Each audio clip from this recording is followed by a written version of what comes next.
Beri nama pedang ini Naga Puspa. Selamatkan dia. Jangan sampai jatuh ke tangan pendekar berwatak jahat.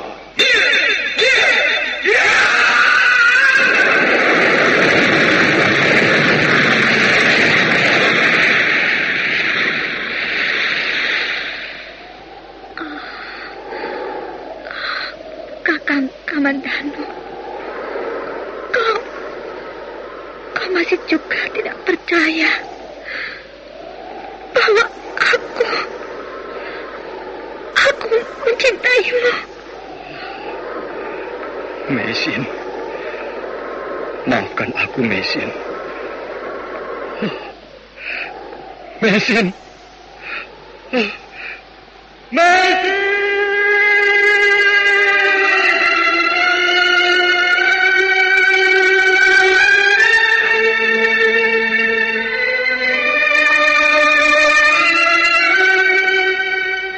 Tutur Tinula.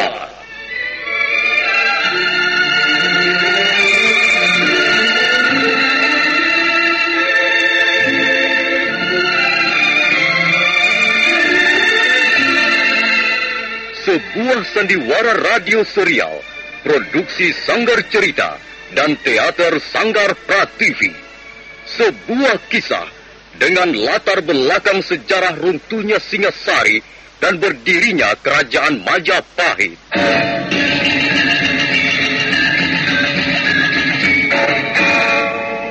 Sandiwara ini didukung oleh pemain-pemain radio yang sudah ternama, Ferry Fadli, Ivone Rose, dan Eli Hermawati.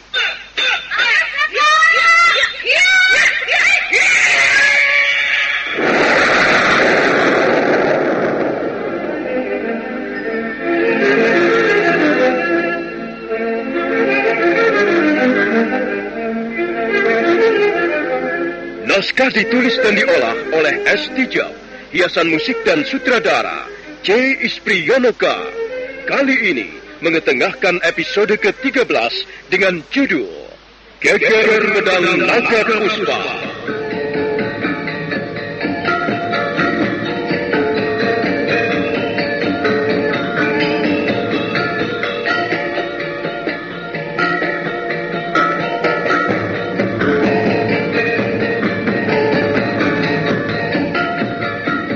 Dalam seri ke-372 ini didukung oleh para pemain Lukman Tambosi sebagai Empu Bajil, Idris Apandi sebagai Ramapati, Narto sebagai Rawedeng, Heri sebagai Rayuyu, Suherman sebagai Kolor Rampis, Beni sebagai Macan Rumpus, Mario sebagai Kepala Desa, Bambang dan Elias sebagai orang desa, Iwan Dahlan sebagai Jata Gimbal, Surya Tanjung sebagai Kulagiri, dibantu oleh Indahna dan Juni, dan Asdi Suhastra pembawa cerita. Selamat menikmati.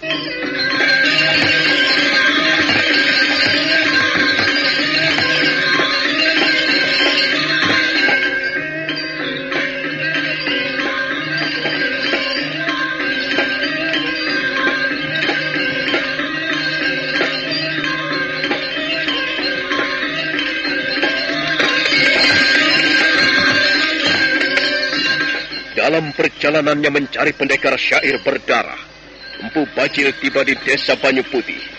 Kehadirannya dihadang oleh 4 orang laki-laki yang ternyata adalah petugas keamanan desa. Mereka bermaksud memeriksa Empu Bajil, tapi Empu Bajil menolak, bahkan memaksa ke-4 orang laki-laki itu untuk menjawab pertanyaannya. Empu Bajil sangat geram dan kecewa ketika mereka tidak tahu apa-apa tentang pendekar syair berdarah. Empu Bajil melompat dari punggung kudanya. Dia mundur beberapa langkah. Matanya liar menatap ke sana kemari. Sementara ke-4 orang laki-laki segera tahu dengan siapa mereka berhadapan. Kalian berempat telah mengecewakan aku. Dan itu sangat disayangkan. Kami tahu orang macam apa Tuan ini. Dan kami tahu apa yang harus kami lakukan kepada Tuan. Bagaimanapun juga, Tuan harus kami bawa menghadap kepala desa kami. Apakah aku tidak salah dengar? Tidak. Sekarang ini justru kami mencurigaimu. Kau harus kami tangkap. Kau pasti ada hubungannya dengan gerombolan kaum perusuh akhir-akhir ini. Kalian telah menunjukkan sikap yang tidak bersahabat kepadaku. Dan itu sangat merugikan diri kalian. Tapi apa boleh buat? Mungkin sudah nasib kalian.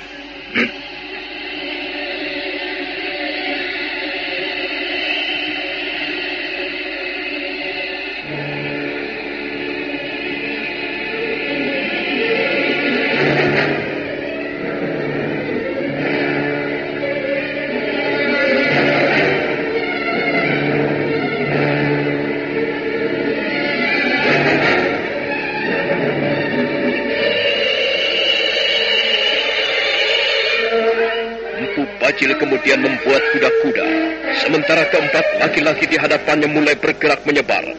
Mereka rupanya bermaksud mengepung Empu Bajil dari segala penjuru. Empu Bajil kelihatan tenang, bahkan mulutnya menyungging satu senyuman tipis yang dingin. Ayo, kita tergap orang ini! Jangan! Kita bunuh saja! Kalian senang benar bermain-main dengan maut. Kalian akan segera tahu akibatnya.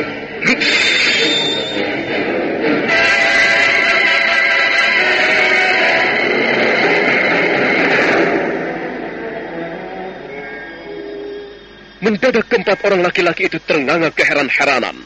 Untuk sesaat lamanya mereka tidak mampu mengucapkan sepatah kata pun dan tidak mampu melakukan gerakan apapun. Mereka hanya terlongong-longong sambil menatap pedang naga puspa yang sudah keluar dari warangkanya. Mereka seolah-olah melihat penjelmaan iblis yang baru saja turun dari neraka untuk menyebarkan hawa maut di muka bumi.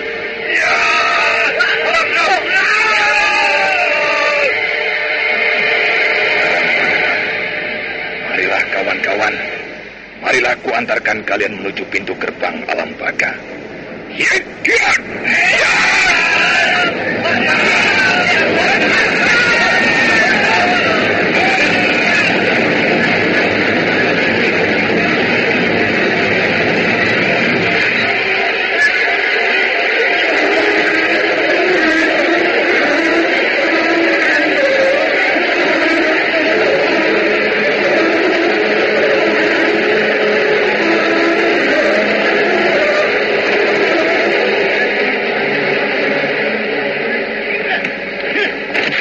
Bajil bergerak dengan cepat. Keempat orang laki-laki yang mengeroyoknya, yang berusaha mengepungnya 4 jurusan, menjadi kalang kabut. Mereka lebih heran lagi ketika melihat senjata mereka berpatahan satu persatu. Sebenarnya hati mereka sudah menjadi ciut. Tapi Empu Bajil tidak memberikan kesempatan bagi mereka untuk meloloskan diri. Dia segera membabat keempat orang laki-laki itu satu persatu, dan mereka pun roboh bersimbah darah.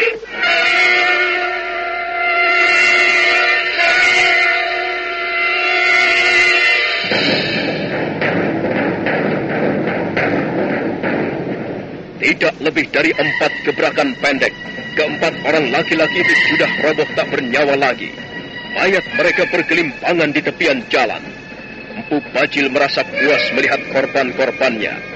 Sambil menyekat darah yang berlepotan mengotori pedang naga puspa, Empu Bajil mendesis perlahan.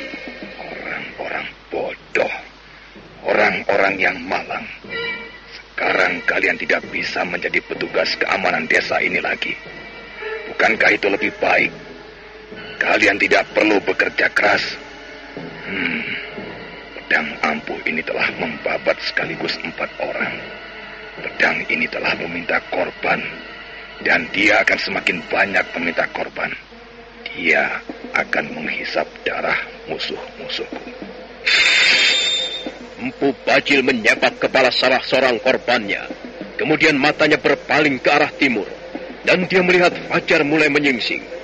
Perlahan-lahan Empu Bajil meninggalkan tempat itu dan mulai memasuki desa Banyu Putih.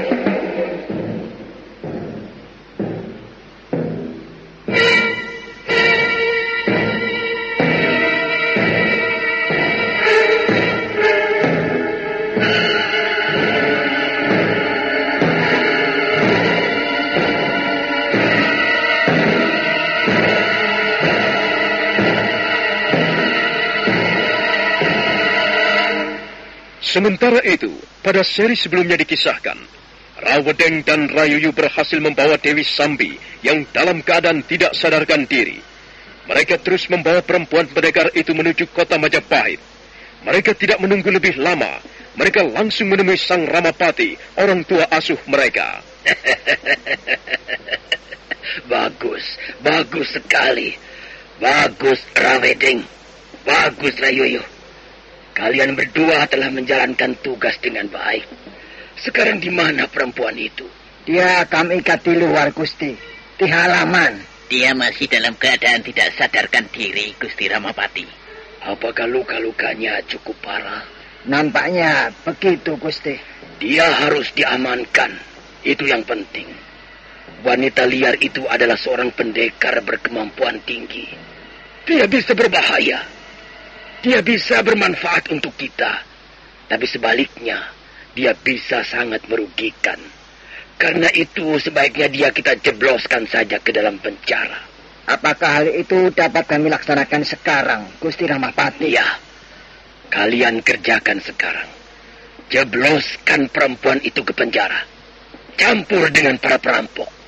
Sekalipun dia sakti, aku yakin dia tidak akan mampu berbuat banyak tinggal di lingkungan para perampok. Sementara aku akan bersiap-siap membuat laporan untuk Gusti Prabu Kertarajasa.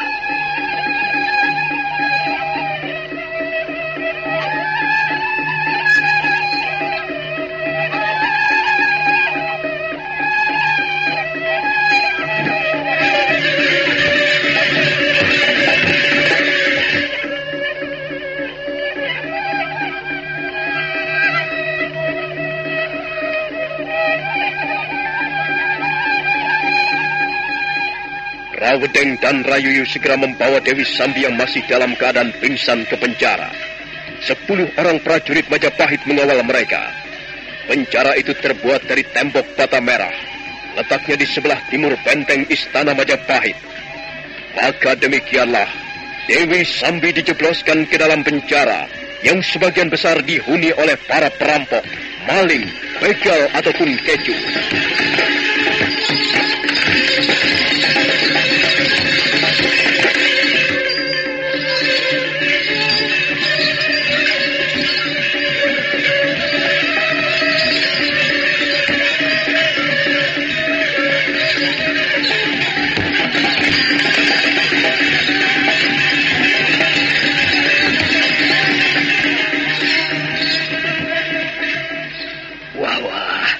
Lihat Adimacan Lumpus. Kita mendapat sahabat baru. Dia seorang wanita, Kakang Kolorampis. Bukankah itu kebetulan sekali? Lagi pula, kukira dia cukup cantik. Tapi, Kakang, dia pasti berbahaya. Kalau tidak, dia tidak akan dimasukkan ke dalam penjara, dicampur dengan kita-kita ini. Aku justru senang menghadapi wanita-wanita yang berbahaya. Wanita-wanita seperti inilah yang kuanggap bisa memuaskan hawa nafsuku. Tunggu, Kakang. Jangan. Kau duduk saja di situ, Adimacan Rumpus. Kau juga akan mendapat bagianmu. Dan kalian-kalian semua yang ada di ruangan ini. Secara bergiliran akan mendapat bagian juga. Tapi karena aku adalah pimpinan kalian, maka sudah sepantasnya akulah yang paling dulu. Siapa yang tidak setuju? Yang tidak setuju angkat tangan. Ayo. Bagus. Rupanya kalian semuanya setuju. Kakang. Tunggu, Kakang. Tunggu kataku. Coba perhatikan baik-baik. Nampaknya perempuan ini pingsan, Kakang. Apakah dia tidak sedang dalam keadaan tidur? Tidak, Kakang. Dia pingsan, bukan tidur. Coba lihat. Dari sela-sela bibirnya mengeluarkan darah. Nampaknya perempuan ini terluka cukup parah, Kakang. Sayang sekali. Kalau begitu, ya aku harus bersabar dulu. Baiklah, aku akan bersabar. Kita tunggu saja sampai perempuan ini sadar kembali. Dan setelah itu, dia akan kita paksa membuat kesenangan-kesenangan bagi kita di dalam ruangan penjara ini.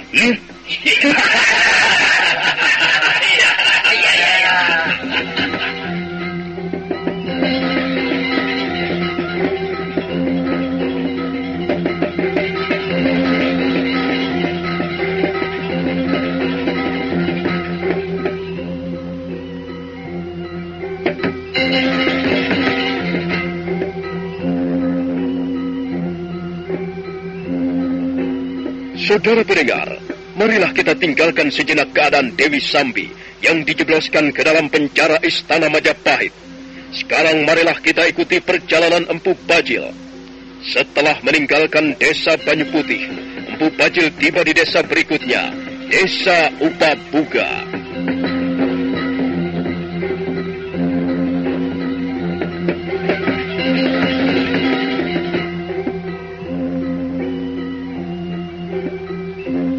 Desa Upabuga terletak di lereng Gunung Anjasmara.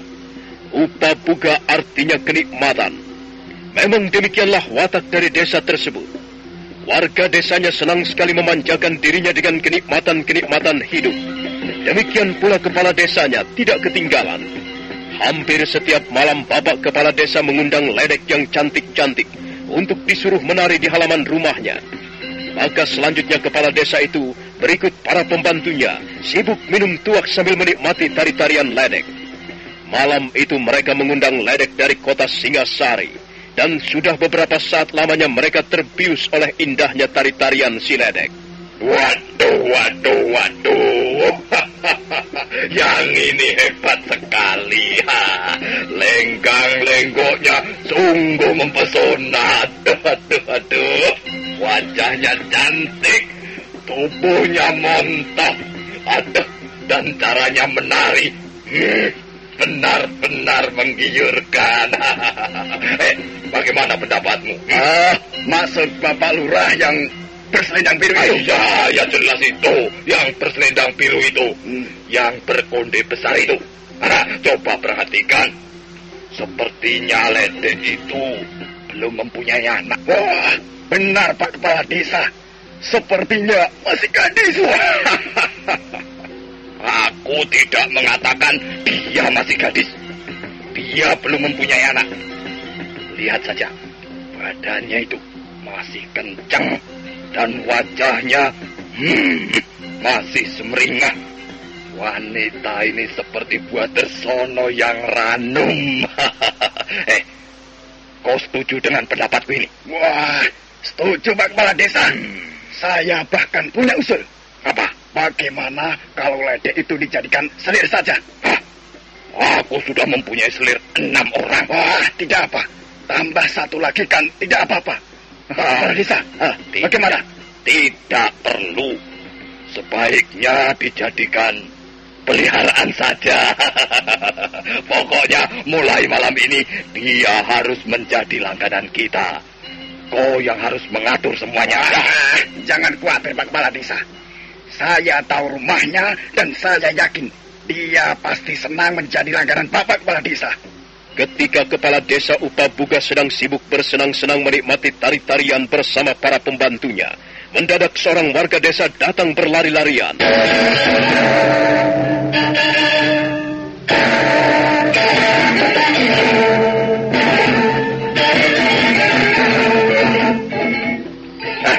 Oh, ini ada saja. Ada apa berlari-lari? Ada Raja Pati, Pak. Pak Kepala Desa. Ada pembunuhan, Pak. Kurang ajar. Apakah itu terjadi di wilayah desa kita? Iya, Pak Kepala Desa. Kami berempat yang sedang tugas menjalankan keamanan desa menemukan mayat terkapar di atas semak belukar itu, Pak. Di mana itu? Di mana? Di mana kalian menemukan mayat? Di sana, Pak Kepala Desa. Di bawah tebing di tepi desa Upabuga, Pak. Kurang asem. Tidak boleh orang bersenang-senang. Jatah Gimbal dan Kulagiri, mana? Mana kalian? Hei! Tadi mereka di sini Pak Kepala Desa. Mungkin mereka sedang berjalan-jalan di belakang. Mungkin mereka sedang mengawasi sekitar rumah Pak Kepala Desa. Panggil mereka kemari cepat. Aku membutuhkan Jatah Gimbal dan Kulagiri. Baik Kepala Desa.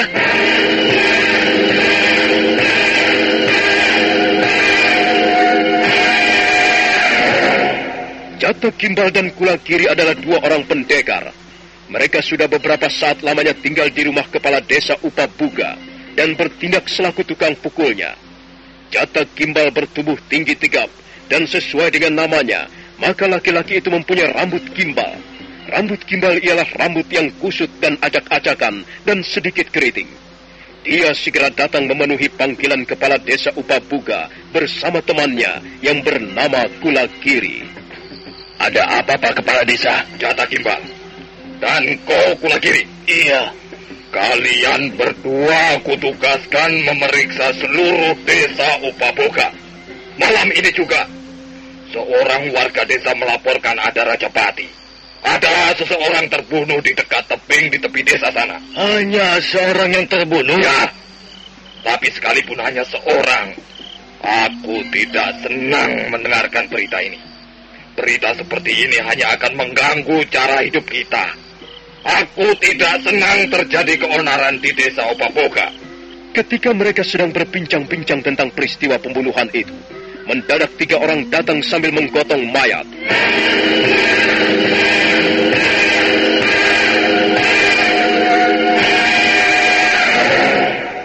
Inilah mayatnya, Pak Kepala Desa. Dia sudah mulai kaku. Iya. Mungkin dia terbunuh sejak kemarin malam, Pak. Ya, aku melihat tanda-tanda aneh di bagian punggungnya. Coba balikkan mayat itu. Iya. 2 orang segera membalikkan punggung mayat, dan mereka semua yang ada di situ segera bisa melihat goresan-goresan di bagian punggung. Goresan-goresan itu menyerupai aksara atau tulisan. Oh, pendekar syair berdarah. Benar, Pak Kepala Desa. Jangan-jangan mayat ini ada hubungannya dengan peristiwa di desa Kanduyuhan, Pak. Wah, kalau begitu, pendekar iblis itu sudah memasuki daerah kita. Wah, hal ini bisa berbahaya sekali. Jelas. Kita harus meningkatkan keamanan dan kewaspadaan. Pak Kepala Desa tidak perlu khawatir.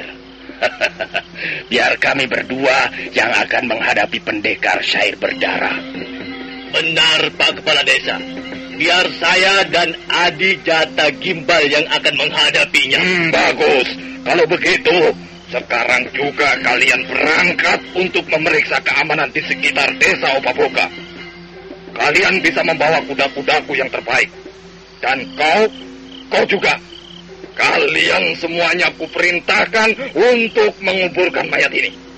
Ingat, jangan sampai berita ini bocor kemana-mana. Aku tidak ingin membuat desa kita menjadi resah. Ayo, cepat, kerjakan. Baik. Kau tahu siapa kira-kira orang yang menamakan dirinya pendekar syair berdarah itu, Adi Jata Gimbal?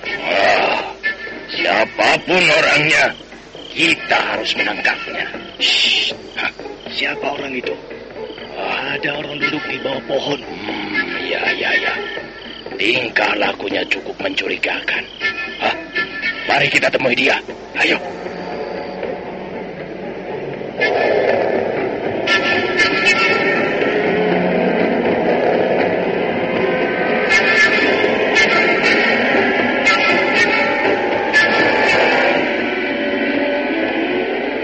Jata Gimbal dan Kula Kiri segera memacu kudanya. Mereka mengarahkan kudanya ke sebuah pohon rindang, ke arah seorang laki-laki yang tengah duduk di atas akar pohon. Nah, saudara pendengar, bagaimanakah kisah selanjutnya? Silakan menunggu seri berikutnya. Sampai jumpa.